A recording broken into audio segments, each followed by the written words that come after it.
Bonjour et bienvenue dans cette nouvelle vidéo en direct de Lisbonne au Portugal. Je suis actuellement avec Ricardo Teixeira. Salut Ricardo. Salut. Ça va? Ça va bien. Yes. Le soleil nous brûle un petit peu les yeux, alors si vous permettez, on va mettre nos lunettes de soleil. Bon, je vais essayer de garder le contact avec vous pendant le reste de la vidéo. Donc dans le reste de la vidéo, Ricardo ne parle pas suffisamment français pour qu'on puisse faire l'interview en français. Donc on va, et moi je parle pas assez portugais pour qu'on le fasse en portugais. Donc on va faire le reste de l'interview en anglais. Donc surtout activez bien les sous-titres là dans YouTube en cliquant sur la petite roue dentée qui vous permet de les activer. So Ricardo, you're an awesome entrepreneur. You have like 3 businesses right now? Yeah, I have 3 companies, yes. 3 companies on the internet. You're making around 1 million euros per year. Yes. And you have like a great lifestyle. You travel a lot. You don't work so much. And you have a very efficient team. Well, the part of working not so much is not really true. Because I like to work. I like what I do. So I work a lot, but... But do you feel it's work? Yeah. Like 80% of the work I like very much. Okay. There is always like 20% the accounting part, the team management sometimes, but usually I like very much, yeah. Okay. And so I wanted to interview you because not only you are a great entrepreneur, but you are also, which is very interesting, an ancient worldwide champion of karate. Yeah, it's true. It happened in 1993.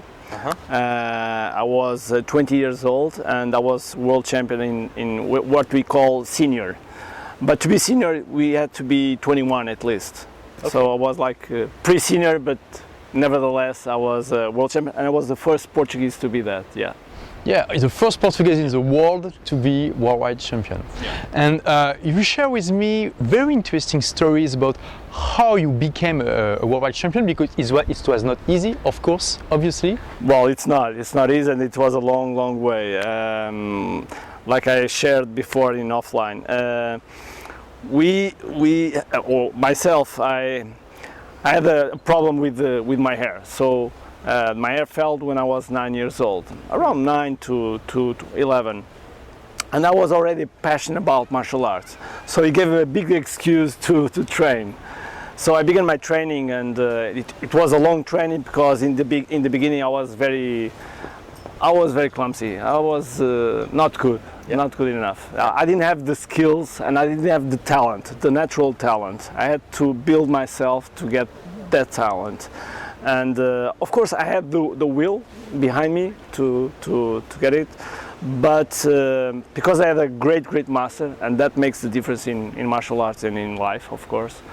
And yes, so pushed me hard. Yeah, you share with me that for a while you were training twice as hard as everyone else. Exactly. And still you didn't get results. No results. No results. So no results. How long did it? I think I trained in both dojos. I was training twice, like you said. Because you went to 2 dojos at the same time. Yes. Did they know? Yeah, they know because it was the same master. Okay. It was the same master. So I thought I have to do something. So I said, okay, I have to train more. If I train more with my master, I'll become better. So I think I did that for at least 4 years in a row. 4 years and no results. No results. You were bad. You were beaten in the. I cannot say I was bad, but I wasn't top, and I was aiming the top. I was like maybe the 4th, sometimes the 3rd. So, but not good enough. Not good enough. Not good enough. Not good enough. So comparing what was I training, not good enough. And at the time you were competing not to be a worldwide champion, but just the champion of Portugal. Yeah. Which is the first step, right? Exactly. So, and finally you become a champion of Portugal. So, yes. What made the difference between the guy who trained twice as hard and didn't get results, and the other, the one who won? I think you know, and maybe some of the persons that are watching this interview, there is something called NLP, Neuro-Linguistic Programming, which calls about modeling. I didn't know nothing about Neuro-Linguistic Programming, but I did the same thing about modeling. In 1991, I went to a world champion, and it was in Switzerland, and I didn't win anything. I just lost in the first fighting. But there was a guy there, an American, which is a Portuguese origin, that was very, very interesting because he was smaller like me, he was thinner, and he was like 38 years old. So he was older than the other guys. But he beat everyone. He beat everyone. So I was surprised. So I tried to model everything. The breathing, the way he put the hands, the way he would fight, the way he would enter, the way he would move, even if he wasn't fighting, but the way he moved, the way he breathed, everything. I was modeling everything. So when I came to Portugal in the year after, I went to the national championship and I won. Just doing the things that he did. Just following those steps. Wow.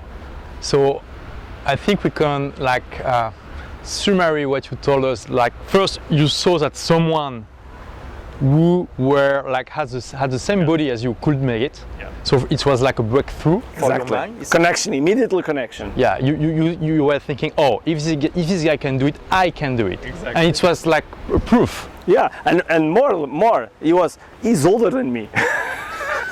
So I should be even better than him. Exactly.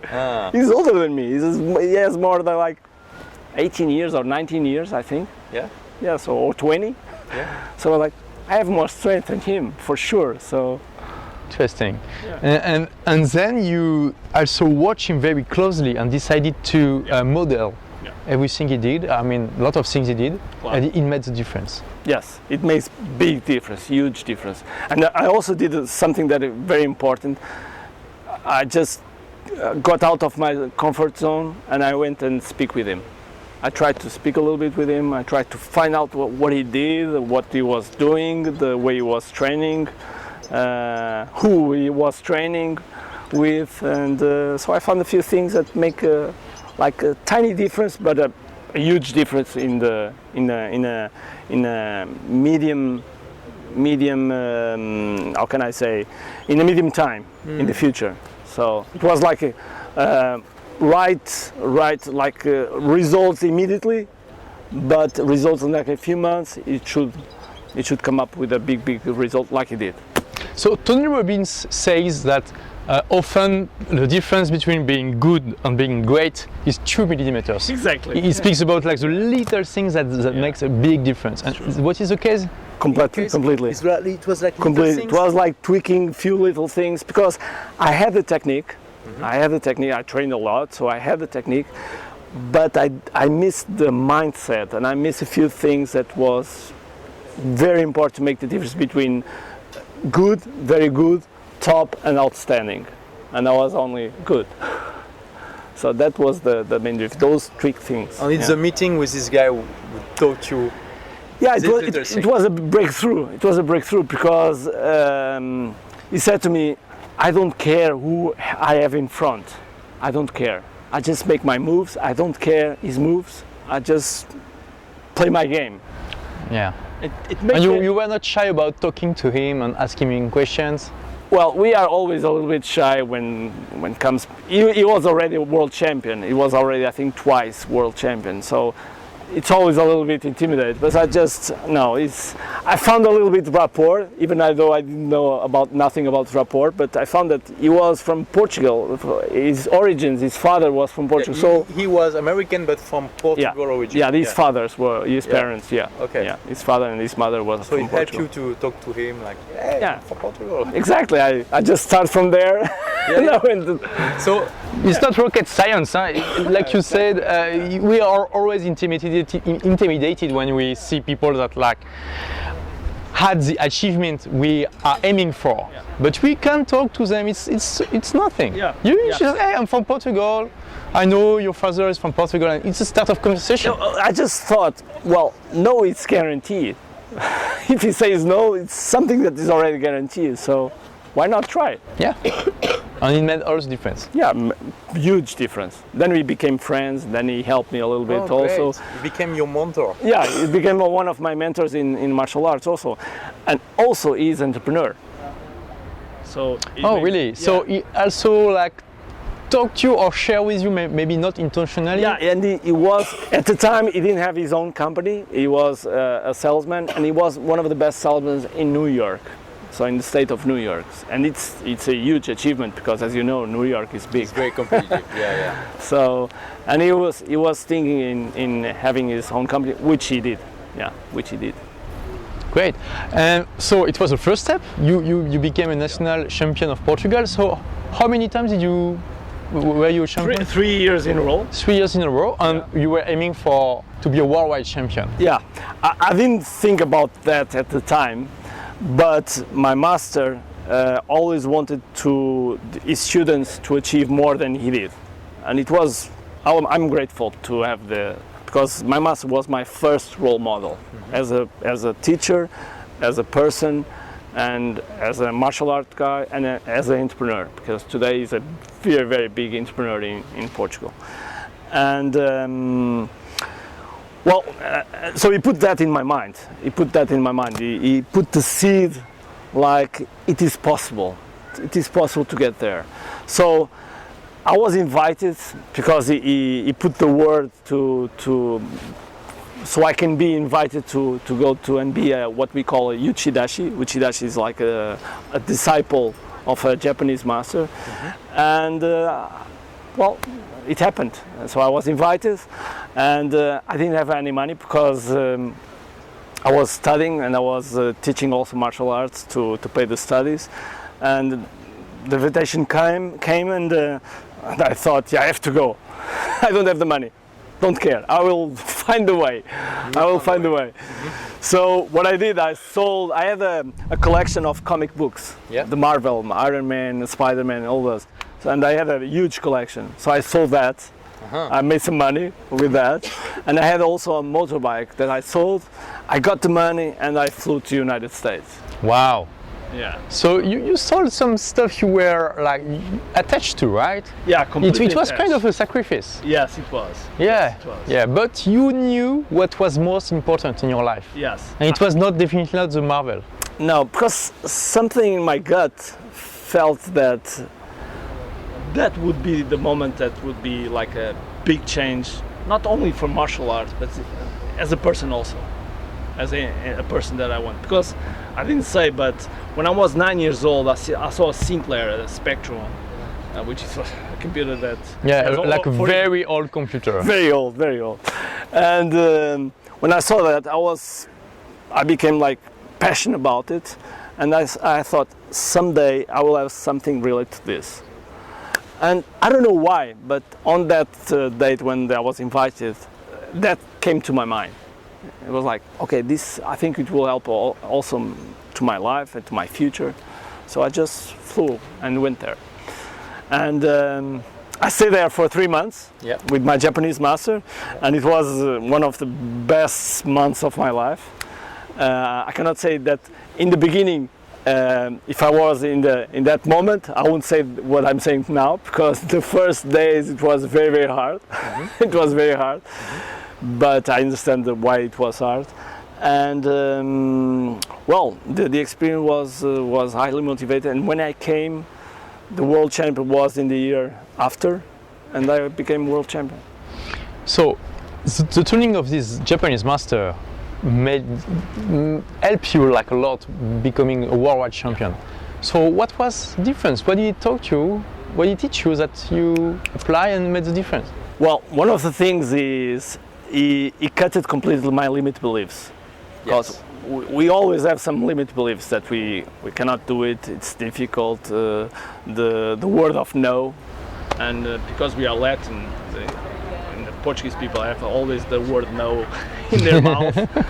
So he cut completely the no, and for example, he would put me on Thursday nights. We had a lot of people coming from other dojos. And we have like a lot of fighting during at least 3 hours. And so the guys that were there, like me, Uchidashi, that we were two, me and a German guy, and then the German guy went away and came another Portuguese. But we always two. And we would start with the weakest guys fighting, and we would end with the toppest guys. So when we would reach the toppest guys, we were completely tired. We were completely... exhausted. Yeah, completely exhausted. So we had to find ways to stand up, to step up our limits. Because when we reached those guys were the top. But we couldn't arrange excuses like saying, "Oh, I'm tired." because I said that on the first day, on the first fight, and my master said, "Oh, are you tired? Perfect. After the training, you're gonna clean all the building, and you're gonna clean the toilets, and you're gonna cut the grass." And I asked, "At 2 a.m.?" "Yes, at 2 a.m." So I was like cleaning the everything and cutting the grass at 4 a.m. So you had a great training to push your boundaries, and you saw that you could do it. Yes. Even if in your mind you were tired, your body could do it. It was just a question of mindset. Yeah. So your master helped you a lot overcome your mindset limitation. Completely. Yes. Completely. The mindset just changed me. Today I say that, for example, quitting is not part of my dictionary, because I don't believe in quitting. Yeah. I believe in persistence. I believe in try to find another ways to make it work. And the mindset that the Japanese master gave me was one of the key things was that it just pushed me so hard, and at the same time pushing hard, achieve, but stay humble. Because I had like I think it was after the first month I became very, very good. Immediately after the first month, because he gave me some tweaks and it made a huge difference. So I have a day where I beat everyone, even the top guys that were there, even the Portuguese, even the American guy that was my model. Oh, wow. I beat him. Wow. I beat him in one day. So my master was very, very happy. He was like, "Hey, oh, Ricardo is so good, so amazing." So my ego just went to the roof. Yeah. So in the day after that, just my master put me some more training there, and did some exercise that exhausted me completely. So I fought again against the same guys, and I was completely beat up. So my master said, "Oh, Ricardo, yesterday was so good, but today shit." So I just realized that I have to be humble. So it taught you how to manage your ego, because Exactly. the ego can be one of the biggest obstacles to success. Yeah, It's very interesting. completely agree. So great. So yeah, you share with us the techniques he taught you to overcome your mindset limitation on your ego. Did he taught you like some specific techniques to be just like more efficient at what you did? Yeah, we were always very, very focused on what we did. We did some meditation techniques, of course, also, but there was one of key things that put me in a completely aware state, always aware of everything, which was, my master said, "Okay, every time I enter to the dojo, you have to be at the door." You have to be at The door. the door.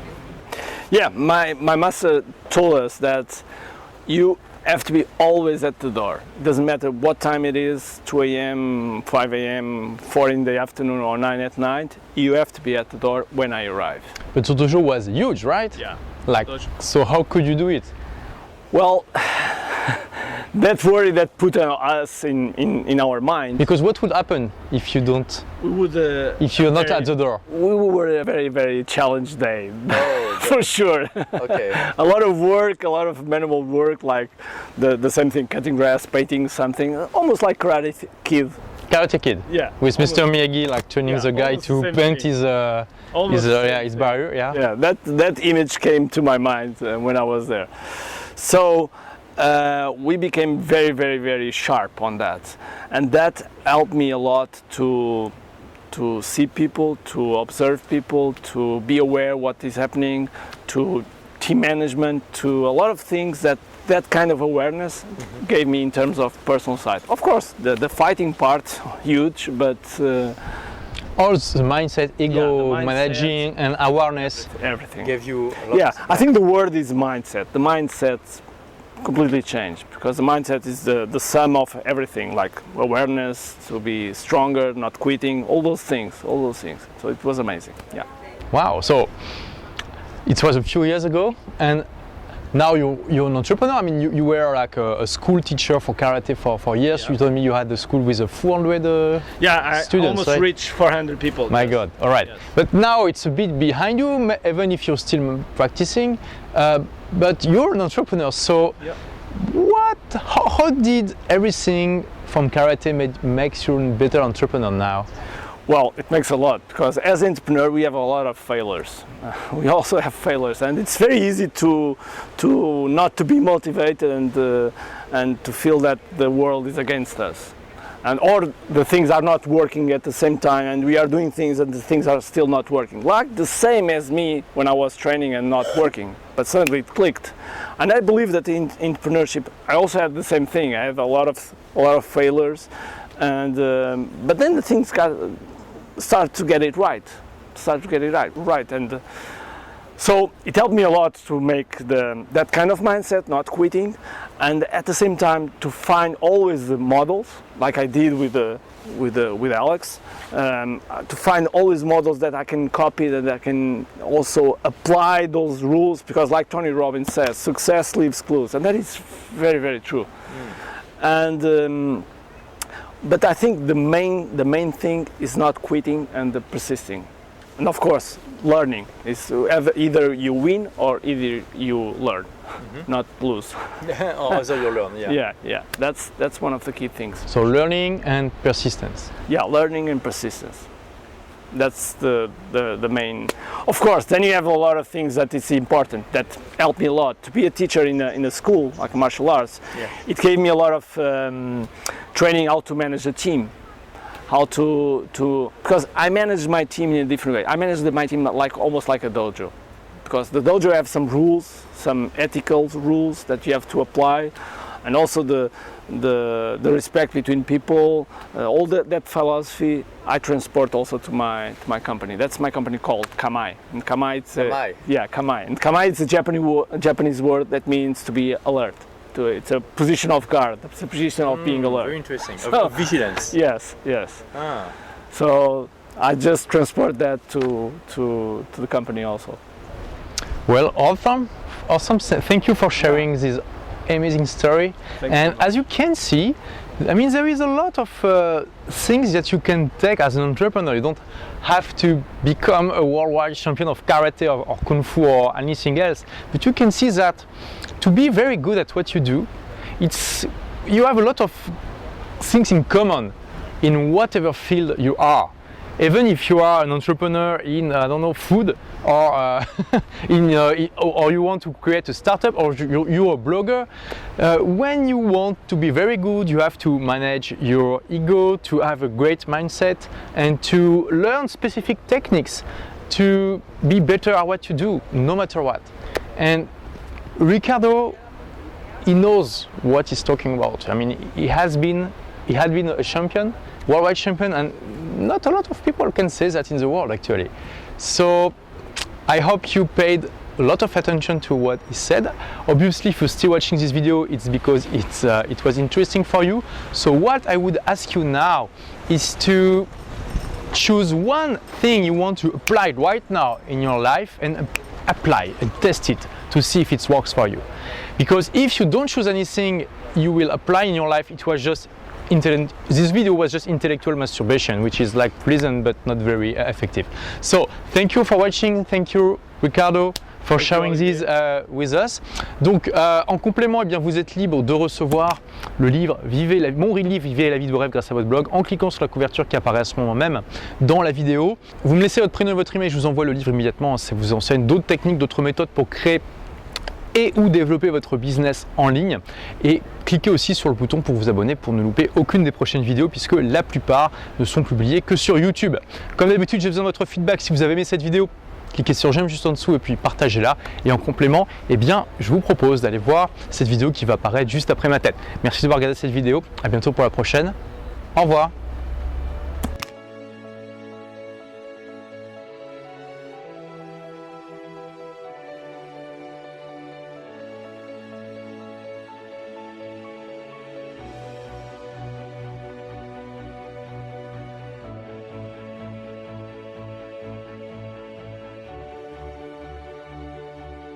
Really? Yeah. The dojo was huge, right? Yeah. Wow. So I had to be. Wait. Not good. No, sorry, Make. Sorry. The cameraman is not allowed to come. It's like impossible.